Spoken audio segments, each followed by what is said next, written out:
You're listening to Pass the Chipotle, the show that will take you to discover the edible treasures of Mexico. Episode 13.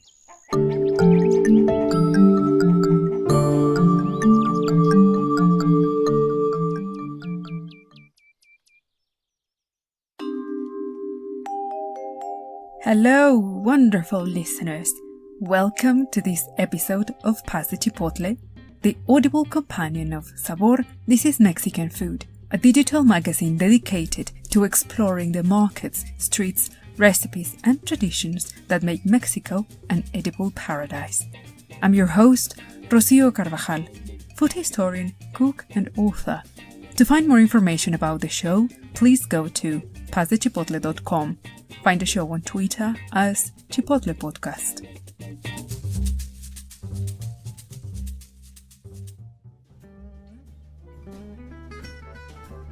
This week's episode features a great interview with New Yorker chef Shaun Hurrell, who joined me all the way from Newcastle in the northeast of England, where he proudly recreates the most classic flavors of Mexican street food. Hardcore globetrotter and trained chef turned master taquero, Shaun Hurrell was born in New York, but spent his early infancy in the sunny west coast of America in California, then moved to Australia and back to America in Colorado. Like many chefs who push their creative boundaries and travel the world finding inspiration in the most unassuming places, he transitioned from a rather classic and quite off-market restaurant environment to redefine what he really felt passionate about and what kind of gastronomic experience he wanted to offer the world. In this interview, Chef Hurrell shared how his career evolved across continents and how the memorable culinary experiences he had as a child and as a young adult will be seminal in finding a true inspiration to develop the concept for his current restaurant. Throughout the initial phase of his career, Shaun understood the importance of sourcing the best produce from local farmers and craft producers, but as a young chef, he really had a niche to join the ever so alluring world of haute cuisine, and he moved to England, where he joined 2 Michelin star restaurants, one of celebrity chef Marcus Waring and the other St. John's, from the world-acclaimed chef Fergus Henderson, responsible for bringing back the tradition of nose-to-tail cooking. It was until after traveling for so long and perfecting his craft with rigor and precise technique that Chef Hurrell decided to start his own business along with a family of his own. Returning to his culinary roots, he took inspiration from his childhood and teenage memories when back in America he ate hearty and delicious Mexican food that Mexican immigrants still famously prepare and sell. An immigrant himself, he now is the proud owner of the very successful Barrio Comida, a Mexican taqueria in the post-industrial city of Newcastle, the northeast of England. Newcastle might not strike everybody as a culinary hub. It is, however, one of the most culturally and economically significant cities in Britain. Once a thriving powerhouse of the Industrial Revolution, Newcastle was a city of technological innovation and huge economic power. Today, this feisty city keeps reinventing itself, powered by the hard work of its ever-growing, diverse cultural society in which delicious tacos have their rightful place. I hope you enjoy this episode.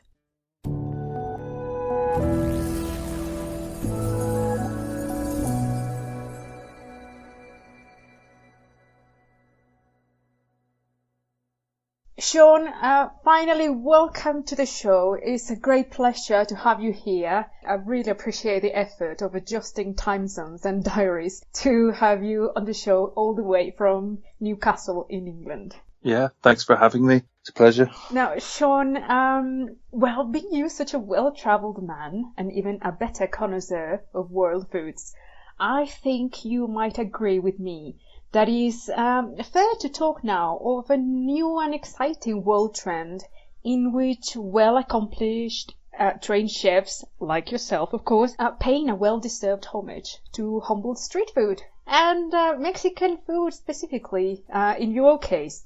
I guess like to put it in the words of Chef Ludo Lefebvre, returning to the humble essence of like hearty, honest, rich food.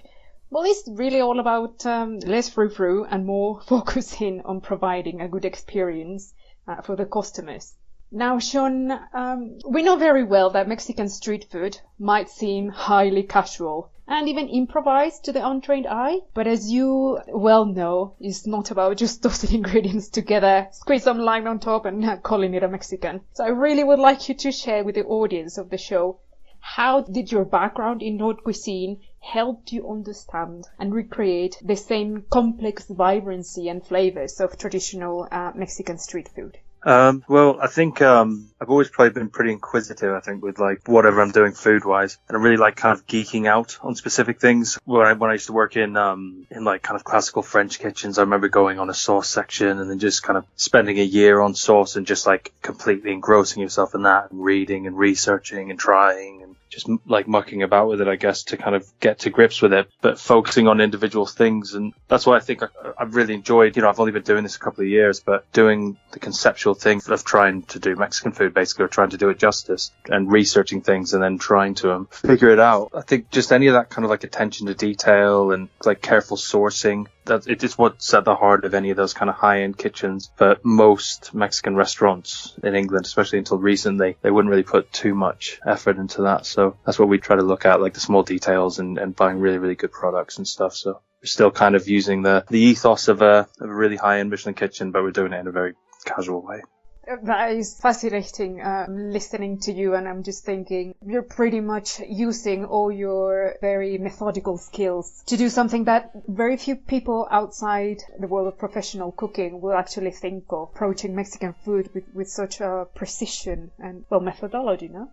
Yeah, I mean, I think the way we present things isn't like mega, well, some things are a little bit precise, but I like things to look quite natural, but I quite like hidden effort in things, where something like a mole sauce or something where if someone's never had it before, I mean, to be honest, it's like, it's bittersweet to some people's taste and some people here love it and some people don't like it. But I think it's nice to have, there's a lot of skill that goes into making that in the kitchen, but then on a plate, it's like a piece of chicken covered in sauce and that's it, Yeah. No, I do know very well exactly what you mean. Yeah. And, cause the effort of really explaining what Mexican food is and what is in front of you, it's really down to people like you precisely, who are putting all that effort behind it. And I suppose in a way people like me, from different ends, we're presenting the depth behind this, no?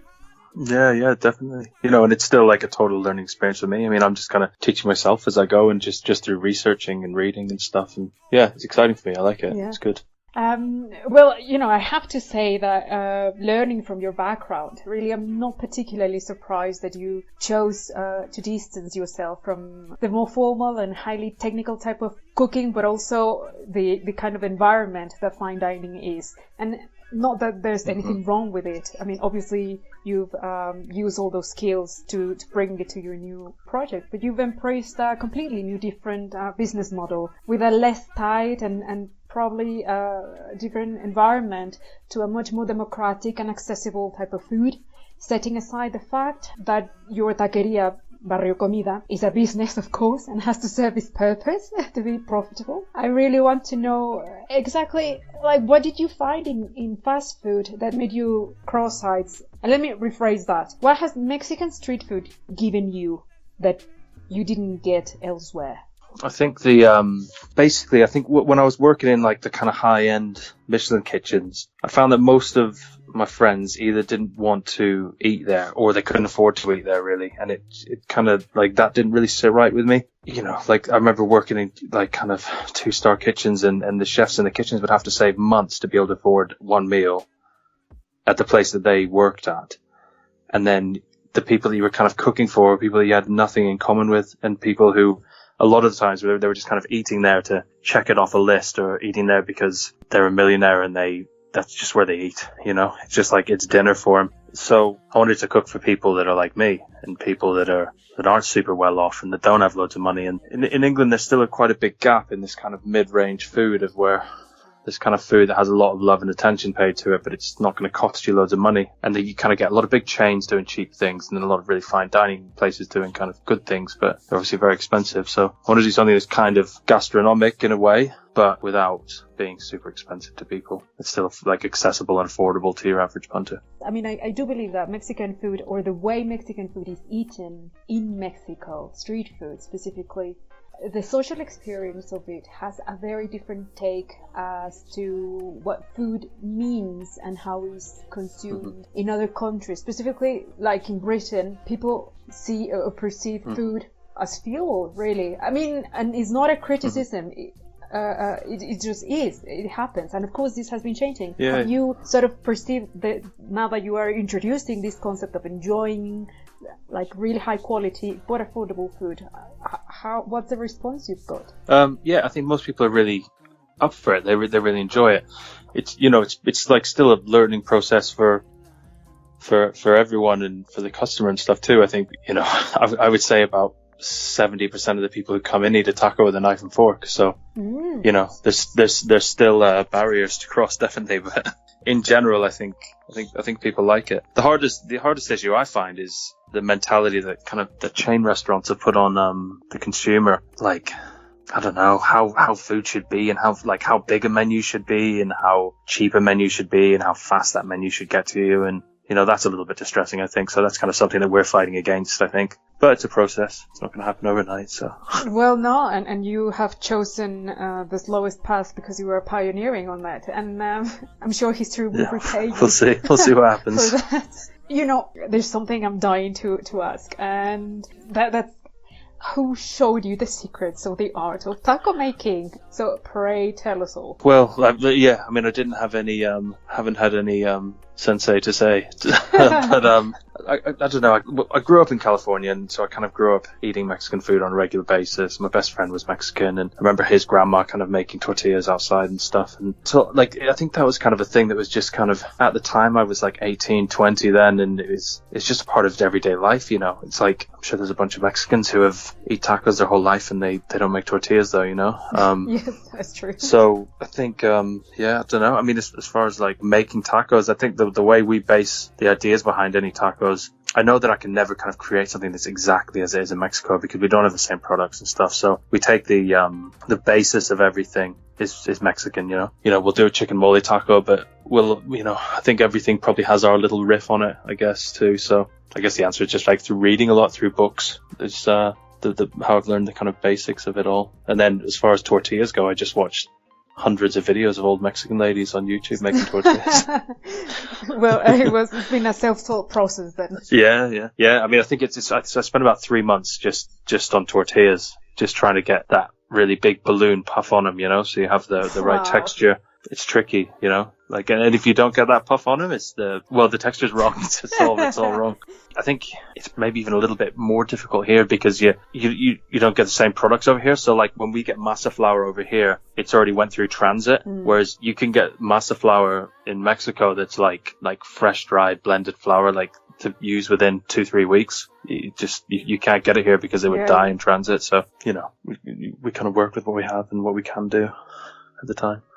That's what we do. And we're going to go back to the tortillas, of course, because it's a whole big topic that deserves some more time. And just a quick note for the listeners. Masa means dough. So we call the dough that is made with fresh ground corn kernels masa.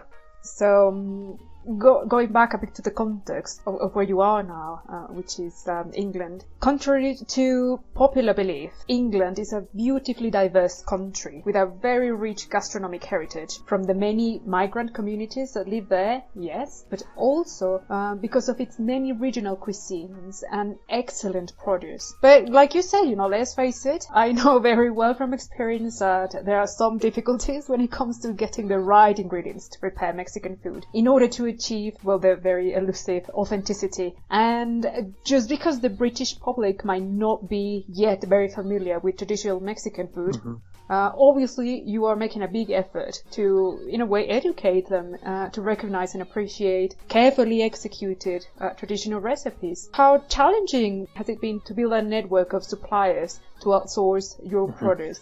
And would you say that the variety and number of such partners has increased in the past years?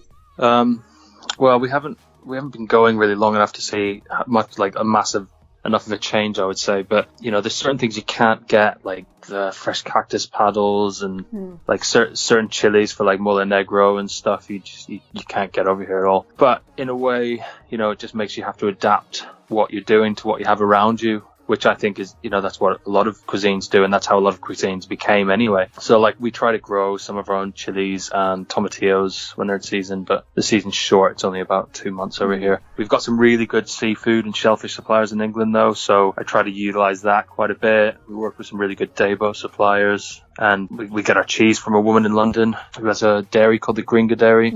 She makes Mexican cheeses in little small batches, and got a good dry chili supplier, bean supplier.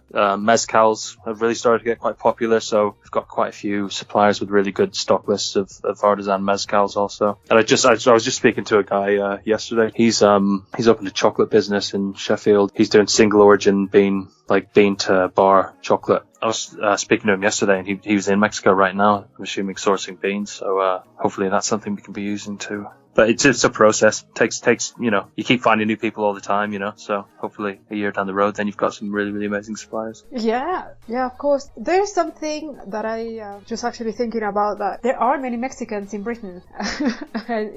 We are very underrepresented, I have to say. I get people coming in all the time saying, like, why aren't you playing Brazilian? Because we play a lot of hip hop at the taqueria, so they're always like, why are you playing Brazilian music? I'm like, why would I play Brazilian music in the taqueria? Well, yes, of course. So, just what you're saying just makes me realize that it has to work both ways. Obviously, people from all over the world are relocating in England, and obviously English people as well who are passionate about Mexican food for whatever reason, and they start sourcing and introducing crops and, like chiles. There's loads of chile farms now in Britain. Yeah, there's quite a few good ones now. But even habaneros, just to get a basic habanero, like an orange habanero, I place my orders about 2 weeks in advance for those, so it is still difficult.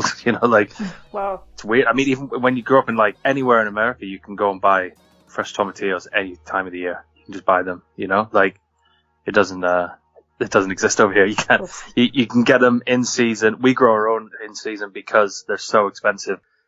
Like £15 a kilo, £20 a kilo. They're like ridiculously expensive. But there's no reason that they couldn't be grown, and it couldn't be a crop that you could just have, and just order. But it's just because there's not demand for it, So, but hopefully things like more people cooking Mexican food and actual Mexican food will increase demand, and then we'll start to see that stuff in the coming years. Yes, of course. Well, yeah, and it has to come, I suppose, from people like yourself who are introducing and educating the public to get used to these new flavors and finding ways to add them to their everyday diets as well.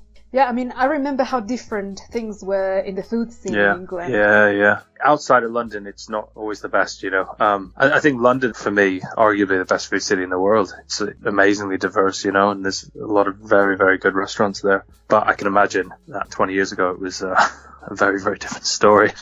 Yeah, absolutely different. And I'm talking about London precisely. So never in my wildest dreams I thought I'd be, talking about tacos from Newcastle with you that come from America. So, after living in Britain for a number of years now, you as an expert, you have had the chance to experience firsthand and also observe how different cultures from the many countries that live there interact with each other, which is, you might agree or not, fundamentally different from how diversity is experienced in America, and for a number of historical, cultural and political reasons. Because, you are not Mexican, that doesn't limit your culinary expressions, and indeed have made a huge effort to present it in an authentic way, and that is quite an achievement. But how these interactions and social dynamics have changed you as a person. And do you think that it has also influenced your approach to traditional food in general and Mexican food in particular? Yeah, I mean, when I took my first head chef job in London, it was at this place in Dalston in East London. It was kind of this little pub. The style of food that I cooked was very international, I would say, probably. I think that probably came from a combination of the fact that London's like this massive melting pot, and also just having a really large network of friends who I trained with who ended up kind of living all over the world. I think that after kind of like 10 to 15 years of cooking in good restaurants, you end up with a really large pool of people working. So I think that probably more than anything inspires me in kind of the way that I cook, kind of seeing the paths that everyone has went, you know. I think you need discipline in some way on like when you cook to keep you down the right kind of path. But my only rule at Barrio Comida is that when people come in and eat something and they eat it, I want them to say that I'm eating Mexican food, you know? That's why we always worked as the basis of everything being Mexican, but then we can kind of let our own ideas kind of go a little bit. Yeah, exactly. Like everything's going to have your own touch, isn't it? Otherwise you're just playing full on translator instead of being a chef, I guess, you know? And I think you're really nailing something very important. The way food researchers have approached traditional food, can be a bit pinholing things down, like, you know, being a bit of a purist approach. Mm-hmm. And on the other hand, trained chefs can distance themselves too much and not in a good way from authenticity. And just, saying, well, you know, I've got the freedom to reinterpret food the way I want. Hence, all the food chain restaurants you can find in Britain of alleged Mexican food that primarily sells burritos, and just, literally calling that a Mexican and selling it as such when it's not. And I think it's ideal to find a middle ground. So I think the way you're doing it is really inspiring in the sense that you can respect the authenticity of a cuisine, but you can also, like you say, give it your own approach to it without disrespecting it. And I think that's fundamental. Yeah, totally. I think that respect is a good word for it. I think sometimes when people go a bit wild on things and start doing kind of a lot of fusion food, it's probably disrespectful to what they're doing. I mean, we get loads of Mexicans coming in and eating. Like, loads of them love it. Well, they keep coming back, you know. So I've never said this is going to be a taco exactly like you're going to have it in Mexico City, you know. But they enjoy it and they like it, and it reminds them a bit of home. But it's also, they know it's like kind of got my own spin on things a little bit too. And to be honest, it's authenticity that's a whole nother conversation anyway. To talk about that for hours on what is authentic, you know. If you're talking like cooking pre-Hispanic Mexican food, or, you know, like Veracruz style stuff that's got or stuff with a massive Spanish influence, or how much would you limit yourself? But at the end of the day, I know I'm not going to be able to cook something that's going to taste exactly as it does in Mexico. So I don't try to cook something that tastes exactly as it does in Mexico. I just try to get something that has the essence of that. But if someone comes in and has a carne asada taco, I want them to eat it and think, I'm eating carne asada taco. And even if they're used to eating them in Mexico, they eat one and they think, yes, it's a carne asada taco, but... Yeah, it's recognizable. Yeah, but, you know, like... Yeah, exactly. Yeah, it's recognizable. They understand the translation or the slight translation, and it still is what it is in essence. Yeah, and I don't go mad anyway. You know, I just serve like certain things. Like we do our carne asada with like salsa negra, that's made with lots of soy and stuff, and like kind of a nod to that kind of Chinese influence in Mexico, and with grilled onions, and we just use a really good grass-fed beef, and so it's not, you know, nothing mad. It's just like, you know, we serve like pink onions and stuff with a mole, which I know you don't do in Mexico, but just little, like small variations on things, I think, but not nothing crazy. Well, like you said, you know, you're doing it in a respectful way, simply presenting it differently. Yeah. And going back to carne asada, apart from the many delicious items on your menu, including that, of course, which is called grilled steak, and other classics like taco de lengua or grilled ox tongue, you have really gone the extra mile, and now we're reaching to the tortilla thing. Now, you've paired also great tacos with great drinks, and what better than Mexican aguas frescas like horchata and hibiscus, tequilas, cals, like you've said. But what really thrills me, I have to say, is the fact that you own a proper Lenin machine. Yeah. And I know that many listeners are raising their eyebrows in concern or surprise. But let me tell you that a Lenin is not a renegade Soviet refugee, because that's the other Lenin. This is a top quality tortilla machine. And I'm sure that it wasn't easy to come by, because it's not like you can just walk into Argos and request one.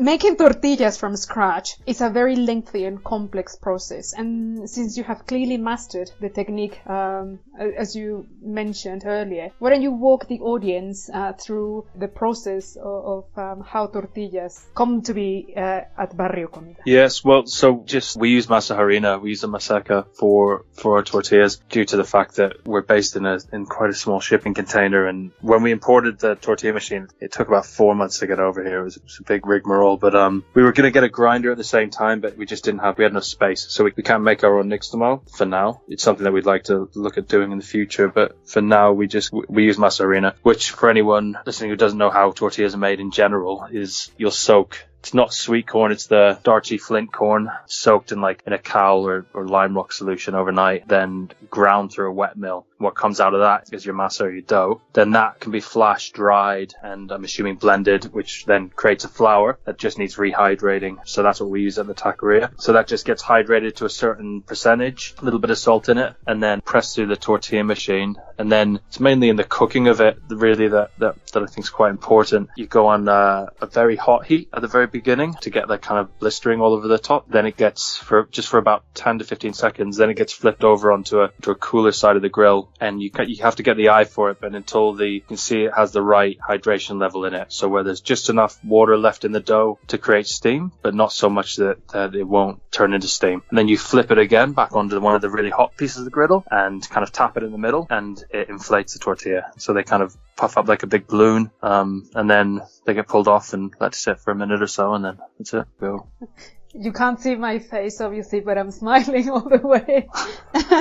That makes me so happy. Yes, well, that's pretty much the very precise process to make a tortilla using a Lenin machine. Mm-hmm. Now, well, how has the public reacted to real Mexican corn soft tortillas, as opposed to the Tex-Mex staple that you normally get in Britain from the old El Paso range, and shells and all that? What has been the feedback? Mm-hmm.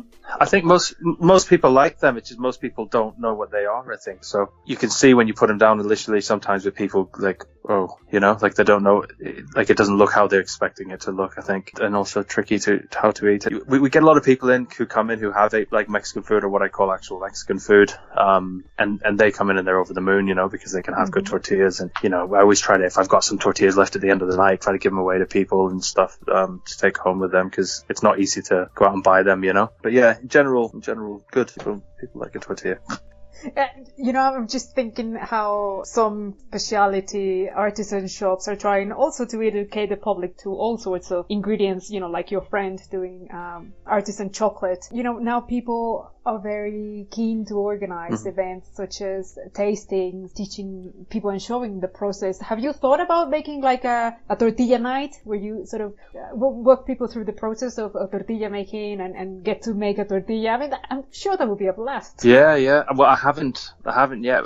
My business partner the other day, he was telling me I should do some taco workshops and have some people come in and show them how to make tacos. But yeah, I think it's something we probably will do in the future. Just we haven't started doing yet. I mean, to be honest, if I probably did that, I'd probably teach them all how to hand press, because they're not going to have a Lenin machine in the house, are they? So, but it's good to know how to hand. When we first opened, we hand pressed every tortilla.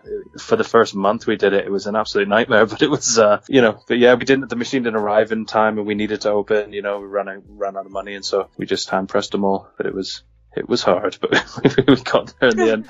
I mean, we're small. We're definitely a small restaurant with like 30 seats, but I think it's different than if you have a small taqueria with just maybe a couple of seats on a bar, then you can hand press them probably, but when you're serving hundreds of them, it's difficult. So how many tortillas do you make now every night? On a busy day, we'll probably do about 400 for lunch and 500 to 600 for dinner. 1,000. Quite a few. That's a lot. Yeah. But you should definitely start thinking at some point about selling tortillas as well. I'm just pushing ideas to you. No, we do. I'd love to. I think I'd have to upgrade the machine. We've got the smallest Lenin that I have now, so it's like the restaurant model. Mm-hmm. But I think if you were going to go and to start selling, you'd have to get one of the larger models that cooks them too, Yeah. the ones where they cook and cool them and everything, because otherwise it's just painful. You want to see the chefs when they cook, when they have to cook a couple hundred tortillas, they're sweating buckets in front of this big charcoal fire, flipping tortillas for 2 hours. Well, that's authentic Mexican food. Yeah, that's proper. That's for sure. If you're not sweating behind it, then you're not doing it right. Yeah. Now, well, talking about corn, this might come as a surprise to many of the listeners, but in Victorian Britain, corn production was really, really large and very profitable.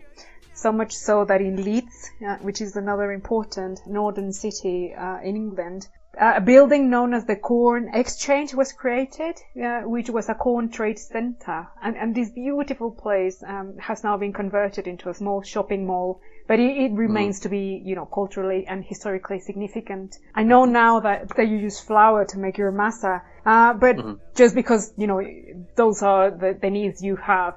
Would it be possible at some point for you to source the right kind of variety of corn to make your tortillas, or would you have to import that as well? We wouldn't be able to get it from England. You would have to import it, but I think you'd want to anyway. It's it's planned too. We opened Barrio on.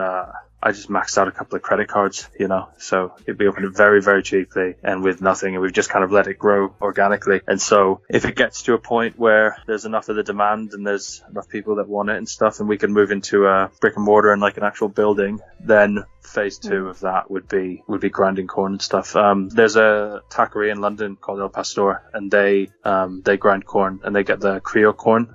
So like I think it's like do you know Creole corn? Yeah, so it's like an older variety, isn't it, or something? It's not like yeah. It's a heritage. It's a heritage corn. Yeah. Obviously, it's able. You can get it over here. So it's just you'd have to set up supply chains and stuff for that. So maybe partnering with a farmer. Yeah.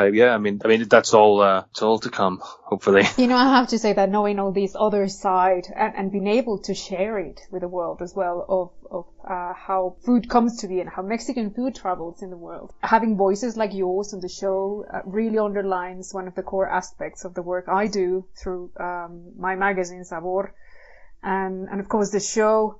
And well, for far too long it has been those who prepare food with diligence and passion and, like you say, smashing credit cards who feed us after a long holiday that surprises with ingenious and delicious creations from the chefs in whites like yourself to the restaurant kitchen troops, the diligent home cooks. You all are the invisible heroes that not only keep us fed, fueled and happy, but also are responsible for documenting and transmitting the culinary heritage of the world, and for that we celebrate you. I celebrate you, certainly. Yes. Now, we're almost reaching the end of the interview, but I would like to explore a little bit more about your experience as a chef.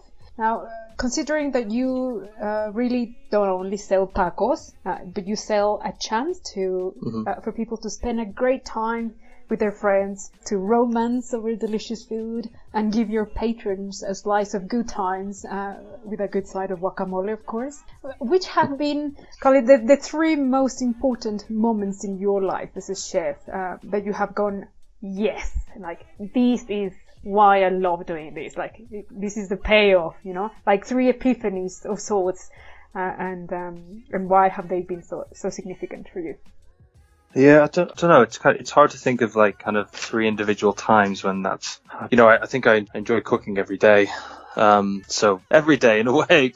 I think there was a time when I was working at this restaurant in London called St. John. And it was the first kitchen that I worked in that was an open kitchen. And so I remember kind of for the first time, you kind of seeing like joy and happiness on customers' faces when they were eating in the restaurant, dining in the restaurant. We would do these big kind of feasting menus where we do whole suckling pigs, and you kind of carry them all out to the table and then drop them down in the middle, and you carve the head off and then put the head to the person who's the leader of the party table, and kind of seeing how much pleasure you can give people through food and not just food, but also showing people like kind of genuine care and attention to their needs. I think that made a big impact on me. And so that, we've got the kitchen's open at Barrio Comida, and I don't think I would work in a closed kitchen again for that reason, because I think that's important to have that connection between the person who's cooking your food and the person who's eating the food. So all the chefs at Barrio Comida, we cook all the tacos, but we also serve all the tacos and we take all the food out to people. Oh, okay. So to have that connection. In many ways, some personality traits in every cook that does out of real passion is because they're nurturers at heart. Yeah, totally, 100%. When I was a kid, I used to think I wanted to be a waiter when I grew up, because I used to love, my mum would make little things, like little canapé things or whatever, and I would always walk around at a party and hand them out to everyone. I just liked seeing people eat things and be happy, And then obviously that I didn't become a waiter, I became a chef instead. But I think that's why chefs sometimes, when you take it so hard, when you have bad reviews, are people that don't have a good time and don't enjoy it, because we're not in it for monetary gain. It's not a very good trade to be in if that's why you're in it. But if you're in it because you want to see people happy, then if you can do that, that's your payoff. I can relate 200% to that, obviously. But it's about, providing a fantastic moment in everyday life. Yeah. Well, it's all about the little things, isn't it? Life, I think. Even in the worst economic crises, sometimes restaurants thrive even more, because it's the little things when to make your day, and make you forget about what else is going on and what's bad in the world. Absolutely. You can kind of just have a couple tacos and have a tequila and enjoy yourself for a couple hours. Or obviously, depending on the region, but now they can have tacos. Before that, they would just have a good old cup of tea to bring that comfort. Yeah. Maybe a pint. Maybe a pint. And we all know it's not just one. Yeah. Now, I would like to know, which plans have you got ahead? Any special events? The year is coming to an end. Are there any upcoming surprises at Barrio Comida, pop-up events or seasonal catering plans? Yeah, I think we'll try to do a Day of the Dead thing in the beginning of November for that. I think through Christmas too, we'll be trying to put some tamales on the menu and stuff. Looking to try to do some guest chefs nights, but we're trying to line some people up too to do that. Yeah, there's plenty of things coming in the next couple of months. That sounds very exciting. Spice up your menu, of course. Exactly. Excuses to drink tequila. Well, it's not like we need many, but yes, of course. Well, for all the listeners in the northeast of England, how can they contact you? Maybe someone wants to make, a themed party. Are you available for private catering events? Yeah, we've done a couple of kind of wedding functions and stuff like that, where we've done tacos for people in the nighttime, which works really well. Something a bit different than a pork roast. I think best way to contact us is probably just via the website, which is barriocomida.com. And of course, if you happen to go to Newcastle, head to the quayside and at Weasley Square and get yourself some good tacos. Now, we've come to the end, Shaun, but I really appreciate you being here. I know you're really busy, but it's been a big pleasure to have you on Pasta Chipotle. Thanks. Yeah, great. Thanks for having me. It's been a pleasure. Well, thank you, Shaun. And amigos, stay tuned. We'll return after this brief break.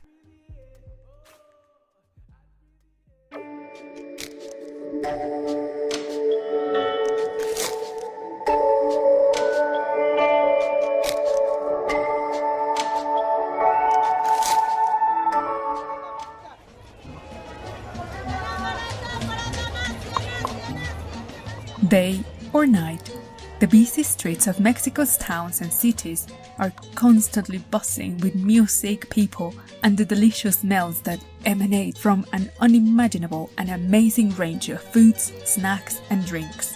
The fall issue of SABOR, This is Mexican Food, celebrates the world-famous Mexican street food and the cultural value of the nation's rich and ethnically diverse cooking traditions.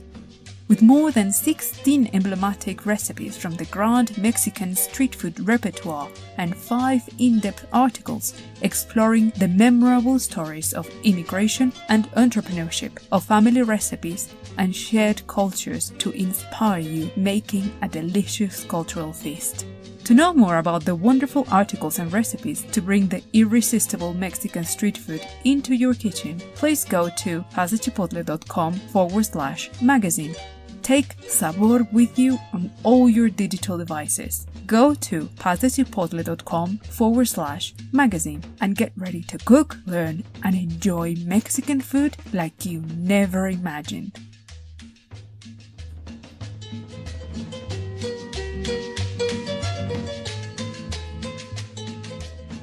Thank you for listening. The next episode of the show will air on November 6th. You can find all the links mentioned in this episode on the description of the show, including the link to subscribe to my newsletter.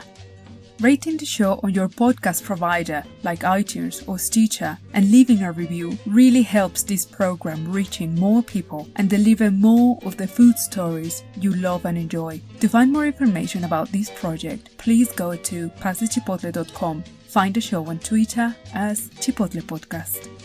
Well, that's it for this week. Goodbye from me, my friends. Until the next time.